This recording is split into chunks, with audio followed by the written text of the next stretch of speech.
Ayan, oh. Ang ganda. Ang daming bulaklak. Tutak naman eh. Ang kulit eh. Tutak makulit, oh. Nangungulit. Ayan. Ang ganda-ganda niya.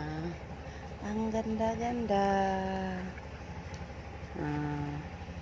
Ganda niya tingnan. Ayan. Hindi pa siya naglugnas. Oh, ang ganda. Ang ganda niya. Ang ganda-ganda ng bulaklak. Sa umaga pag nakita mo yung mga bulaklak ganito, pang good vibes, no? Ang ganda. Ayan. Thank you for watching mga guys, brothers and sis. Good morning.